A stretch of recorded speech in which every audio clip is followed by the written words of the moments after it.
Kita ketemu lagi dalam cerita Mogan. Teman-teman terkasih, hari ini kita secara khusus mau membahas tentang Rabu Abu. Kita tahu bahwa Rabu Abu adalah permulaan dari masa Prapaskah. Dan sebetulnya ada banyak pertanyaan-pertanyaan yang diungkapkan mengenai tentang Rabu Abu ini.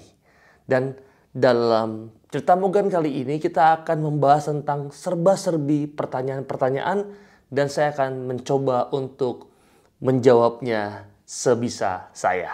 Kita akan masuk dalam pertanyaan yang pertama. Pertanyaan pertama, apakah Rabu Abu itu, Romo? Teman-teman, Rabu Abu adalah permulaan masa Prapaskah, yaitu masa pertobatan dan pemeriksaan batin guna mempersiapkan diri kita untuk menyambut Hari Raya Paskah. Hari Kebangkitan Kristus. Yang kedua, mengapa Romo orang Katolik membubuhi dahinya dengan tanda salib pada hari Rabu Abu? Sebab menurut Injil, tanda di dahi adalah lambang kepemilikan seseorang. Dengan tanda salib, dahinya melambangkan bahwa orang tersebut adalah milik Yesus Kristus yang wafat di kayu salib. Dan tanda itu serupa dengan tanda rohani atau materai yang dimeteraikan dalam baptisan Kristiani. Yaitu ketika manusia dibebaskan dari perbudakan dosa serta dijadikan hamba kebenaran. Anda bisa melihat dalam kitab Roma 6, 3 sampai dengan 18. Dan tanda itu juga serupa dengan gambaran orang-orang benar dalam kitab Wahyu. Maka kitab Wahyu 7 ayat 3 mengatakan, janganlah merusak bumi atau laut atau pohon-pohon sebelum kami memateraikan hamba-hamba Allah kami pada dahi mereka. Pertanyaan yang ketiga, mengapa diberi tanda dengan abu? Karena abu adalah lambang biblis dari sesal dan tobat. Sejak lama, bahkan berabad-abad sebelum Kristus, abu memang telah menjadi tanda tobat. Misalnya kita bisa lihat dalam kitab Yunus dan juga kitab Ester. Dalam kitab Yunus, ketika Raja Niniwe mendengar nubuat Yunus bahwa Niniwe akan ditunggang balikan, maka turunlah ia dari singgasananya. Ditanggalkannya jubahnya, diselubungkannya kain kabung, lalu duduklah ia di abu. Sedangkan dalam kitab Ester, ketika Ester menerima kabar dari Mordekai, anak dari saudara ayahnya, bahwa ia harus menghadap raja untuk menyelamatkan bangsanya, Ester menaburi kepalanya dengan abu. Pertanyaan yang keempat, berasal dari manakah abu yang digunakan pada hari Rabu Abu? Abu tersebut dibuat dengan membakar daun-daun palma yang berasal dari hari Minggu Palma tahun sebelumnya. Sekarang tahun 2022 maka yang dibakar adalah daun-daun palma tahun 2021. Daun-daun palma itu kemudian diberkati oleh imam. Abu yang diberkati telah digunakan dalam ritual keagamaan sejak zaman Musa. Kita bisa lihat dalam kitab Bilangan 19, 9-10 dan juga ayat 17. Pertanyaan yang kelima, mengapa daun-daun palma yang berasal dari hari Minggu Palma tahun sebelumnya yang digunakan? Sebab hari Minggu Palma adalah saat rakyat bersukacita menyambut Yesus yang memasuki Yerusalem dengan jaya. Mereka menyambut kedatangan Yesus dengan melambai-lambaikan daun-daun palma. Sedikit di antara mereka yang menyadari bahwa ia datang untuk wafat guna menebus dosa-dosa mereka. Dengan menggunakan daun-daun Minggu Palma, gereja hendak mengingatkan bahwa kita selayaknya tidak hanya bersukacita atas kedatangan Yesus, tetapi juga menyesali kenyataan bahwa karena dosa-dosa kitalah maka ia harus wafat bagi kita guna menyelamatkan kita dari api neraka. Yang keenam, Romo, apa sejarah abu tersebut bagi orang Kristiani? Dulu, dalam upacara kuno, orang-orang Kristen yang melakukan dosa berat diwajibkan untuk menyatakan tobat mereka di hadapan umum. Pada hari Rabu Abu, uskup memberkati kain kabung yang harus mereka kenakan selama 40 hari serta menaburi mereka dengan abu. Kemudian sementara umat mendaraskan 7 Mazmur Tobat, orang-orang yang berdosa berat itu diusir dari gereja. Sama seperti Adam yang diusir dari Taman Eden karena ketidaktaatannya. Mereka tidak diperkenankan masuk gereja sampai hari Kamis Putih setelah mereka memperoleh rekonsiliasi dengan bertobat sungguh-sungguh selama 40 hari dan menerima sakramen pengakuan dosa. Sudah itu, semua umat, baik umum maupun mereka yang baru saja memperoleh rekonsiliasi, bersama-sama mengikuti misa untuk menerima abu. Kini, Bapak Pius Pars dalam bukunya The Church Year of Grace menyatakan bahwa Rabu Abu pertama terjadi di Taman Eden setelah Adam dan Hawa berbuat dosa. Tuhan mengingatkan mereka bahwa mereka berasal dari debu tanah dan akan kembali menjadi debu. Oleh karena itu, imam atau diakon membubuhkan abu pada dahi kita sambil berkata, "Ingatlah, kita ini abu dan akan kembali menjadi abu." Atau, "Bertobatlah dan percayalah kepada Injil." Teman-teman, pastinya semua umat menerima abu pada hari Rabu Abu. Hal ini sebagai tanda untuk mengingatkan kita untuk bertobat. Tanda akan ketidakabadian dunia dan tanda bahwa satu-satunya keselamatan ialah dari Tuhan Allah kita.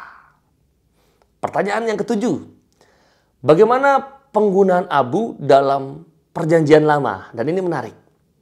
Penggunaan abu dalam liturgi sendiri itu berasal dari zaman Perjanjian Lama yang melambangkan perkabungan, melambangkan ketidakabadian, dan juga melambangkan sesal atau tobat. Sebagai contoh, dalam kitab Ester, Mordekai mengenakan kain kabung dan abu ketika ia mendengar perintah Raja Ahasiweros dari Persia yang membunuh semua orang Yahudi dalam kerajaan Persia. Dalam kitab Ayub, Ayub menyatakan sesalnya dengan duduk dalam debu dan abu. Dalam kitab Daniel, dalam nubuatnya tentang penawanan Yerusalem ke Babel, Daniel menulis, "Lalu aku mengerahkan mukaku kepada Tuhan Allah untuk berdoa dan memohon sambil berpuasa dan mengenakan kain kabung serta abu." Dan dalam kitab Yunus, pada abad ke-5 sebelum Masehi, sesudah Yunus menyerukan agar orang berbalik kepada Tuhan dan bertobat, kota Niniwe memaklumkan puasa dan mengenakan kain kabung dan raja menyelubungi diri dengan kain kabung lalu duduk di atas abu. Yang kedelapan, pertanyaannya, bagaimana penggunaan abu dalam Perjanjian Baru?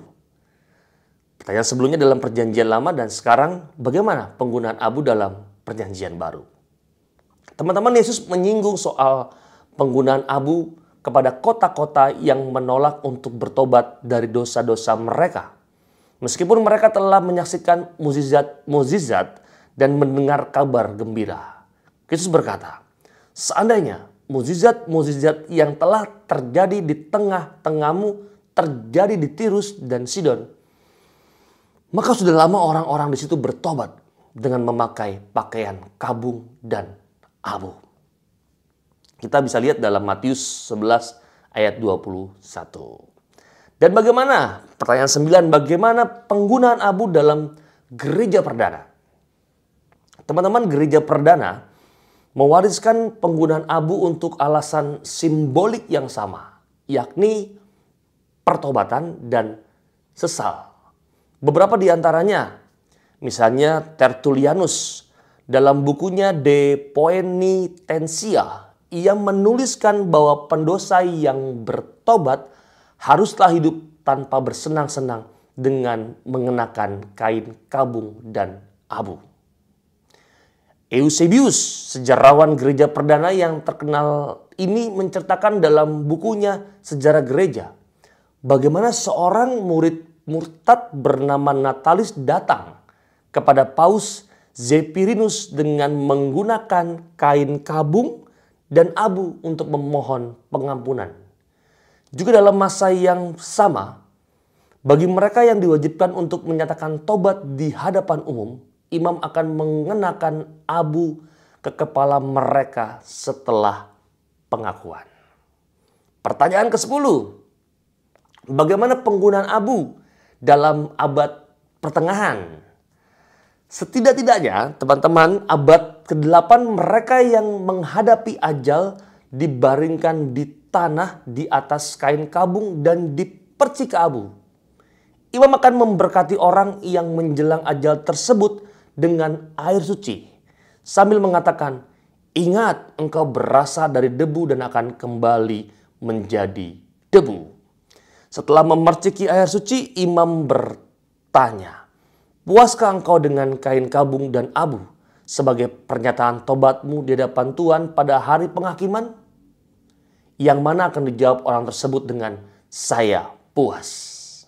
Dalam contoh-contoh di atas tampak jelas makna abu sebagai lambang perkabungan, ketidakabadian, dan juga pertobatan. Yang ke-11, bagaimana penggunaan abu dalam sejarah gereja modern? Teman-teman, abu dipergunakan untuk menandai permulaan masa Prapaskah, yaitu masa persiapan selama 40 hari tidak termasuk hari Minggu menyambut Paskah. Dan ritual perayaan Rabu Abu sendiri ditemukan dalam edisi awal Gregorian Sacramentary yang diterbitkan sekitar abad ke-8. Sekitar tahun 1000, seorang imam Anglo-Saxon bernama Aelfric menyampaikan khotbahnya. Kita membaca dalam kitab-kitab, baik dalam Perjanjian Lama maupun Perjanjian Baru, bahwa mereka yang menyesali dosa-dosanya menaburi diri dengan abu serta membalut tubuh mereka dengan kain kabung. Sekarang marilah kita melakukan sedikit pada awal masa Prapaskah kita. Kita menaburkan abu di kepala kita sebagai tanda bahwa kita wajib menyesali dosa-dosa kita, terutama selama masa Prapaskah. Pastinya teman-teman, sementara kita memasuki masa Prapaskah yang kudus ini guna menyambut Paskah, patutlah kita ingat akan makna abu yang telah kita terima. Yakni, yang pertama, kita menyesali dosa dan melakukan silih bagi dosa-dosa kita. Yang kedua, kita mengarahkan hati kepada Kristus yang sengsara, wafat, dan bangkit demi keselamatan kita semua. Yang ketiga, kita membarui janji-janji yang kita ucapkan dalam pembaptisan, yaitu kita mati atas hidup kita yang lama dan bangkit kembali dalam hidup yang baru bersama dengan Kristus. Dan yang keempat dan yang terakhir, kita menyadari bahwa kerajaan ini segera berlalu. Kita berjuang untuk hidup dalam kerajaan Allah sekarang ini, serta merindukan kepenuhannya di surga kelak. Pertanyaan selanjutnya yang ke-12. Apa itu trilogi Prapaskah yang identik dengan bacaan Injil di Rabu Abu? Teman-teman, sementara kita mencamkan makna abu ini dan berjuang untuk menghayatinya terutama sepanjang masa Prapaskah, patutlah juga kita mempersilahkan Roh Kudus untuk menggerakkan kita dalam melaksanakan trilogi Prapaskah. Apakah itu? Doa, puasa, doa, dan terlebih amal belas kasihan terhadap sesama. Jelasnya, teman-teman, dalam masa Prapaskah ini, tindakan belas kasihan yang tulus yang dinyatakan kepada mereka yang berkekurangan haruslah menjadi bagian dari sili kita, bagian dari tobat kita, dan pembaruan dari hidup kita. Karena tindakan-tindakan belas kasihan semacam itu mencerminkan kesetiakawanan dan keadilan yang teramat penting bagi datangnya kerajaan Allah di dunia ini. Yang ke-13, adakah makna lain Romo dari abu itu? Ada. Abu ternyata juga melambangkan kematian. Dan dengan demikian mengingatkan kita akan ketidakabadian kita. Karenanya ketika imam dengan ibu jarinya membubuhkan abu di kening umat, ia akan berkata, "Ingatlah, manusia berasal dari debu dan akan kembali menjadi debu." Seperti yang difirmankan Tuhan kepada Adam. Dan perkataan tersebut diucapkan juga dalam pemakaman. Abu menjadi abu. Debu menjadi debu. Sesuai firman Tuhan kepada Adam dan sesuai dengan pengakuan Abraham. Aku debu dan abu. Demikianlah abu menjadi tanda ketidakabadian kita serta mengingatkan kita akan pentingnya bertobat sebelum hidup kita di dunia ini berakhir dan kita menghadap Sang Pencipta. Ke-14, lalu apa refleksi seputar abu? Kita bisa mengambil beberapa poin. Yang pertama adalah kebersamaan. Puasa yang dimulai hari Rabu ini dengan penerimaan abu yang merupakan suatu tanda pertobatan yang bersifat universal dan komunal. Di seluruh dunia, setiap orang Katolik menerima abu di dahinya sebagai ungkapan kesediaan mereka untuk memulai saat pertobatan dalam semangat kebersamaan. Yang kedua refleksinya adalah keterbukaan. Abu yang telah kita terima di dahi itu tak dapat disembunyikan. Seperti halnya saat kita menerima suntikan, di mana setelah disuntik kita bisa menutupinya dengan menurunkan kembali lengan baju. Abu diberikan di dahi dan karenanya semua orang bisa melihatnya dengan mudah. Yang ketiga, refleksinya adalah kerendahan hati. Di hari Rabu abu, kita tidak datang menerima abu di tangan. Dan secara sembunyi-sembunyi, kita kembali lalu mengoleskannya di dahi. Dahi yang bersih, saat kita datang, kini ditaburi abu untuk bisa dilihat secara jelas oleh semua orang tanpa mampu bersembunyi. Tentu, ketika kita keluar dari pintu gereja setelah menerima abu dahi, kita mungkin akan merasa malu bahwa justru bagian diri kita yang biasanya dengan mudah dilihat orang kini dikotori. Apalagi kalau kita berada di lingkungan yang mayoritasnya tak beriman sama seperti kita. Yang tak mengenal dan tak memahami apa makna di balik kotornya dahi tersebut. Tapi teman-teman, justru inilah nilai rohani dari penerimaan abu. Yakni bahwa kita secara rendah hati berdiri di hadapan sesama dan berkata bahwa kita bukanlah manusia yang bersih. Kita adalah kaum pendosa. Kita butuh sesuatu yang melampaui kekuatan manusiawi kita, yakni kekuatan rahmat Allah untuk membebaskan kita dari keadaan kita saat ini, yakni membebaskan kita dari dosa-dosa kita. Satu hal yang menarik saat kita menerima abu. Karena abu diurapkan di dahi kita, maka amatlah mustahil bahwa kita bisa melihat secara langsung betapa kotornya dahi kita. Kita hanya bisa melihat lewat cermin setelah kita kembali ke rumah. Namun, kita bisa dengan amat mudah melihat kotornya dahi orang lain. Di sini orang lain seakan berdiri di depan kita dan menjadi cermin tempat kita melihat diri kita masing-masing. Dalam hidup nyata kita pun dapat dengan mudah kekurangan, kelemahan serta keburukan orang lain. Kita pun dapat dengan mudah melihat kekurangan, kelemahan serta keburukan orang lain. Kita sulit melihat dengan jelas kelemahan diri kita sendiri. Orang lain selalu salah, sementara aku selalu berada di pihak yang benar. Namun di hari Rabu Abu, sesamaku adalah gambaran diriku. Sesamaku adalah cermin diriku. Aku melihat diriku yang penuh dengan kelemahan melalui orang lain yang kini berada di depanku. Tidak ada yang bisa kita katakan di saat itu kecuali bersama-sama berdiri di hadapan Tuhan dan mengakui bahwa kita adalah manusia lemah. Manusia yang sering jatuh dalam dosa. Kita adalah manusia yang sama-sama membutuhkan rahmat istimewa dari Tuhan agar bisa bangun lagi dan menjadi layak disebut anak-anak pilihannya. Yang ke-15 yang terakhir, Romo, adakah contoh doa untuk Rabu Abu? Maka ini menjadi penutup untuk kita. Mari kita berdoa.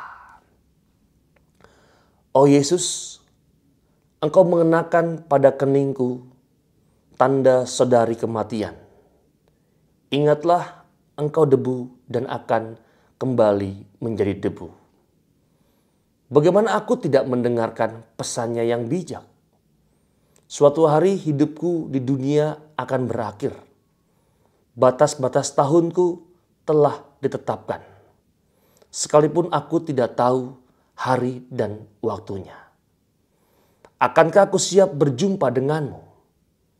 Sudilah menjadikan Prapaskah yang kudus ini sebagai masa penuh rahmat bagiku dan juga bagi seluruh dunia. Ajarlah kami menghitung hari-hari kami dengan benar, agar kami beroleh kebijaksanaan hati.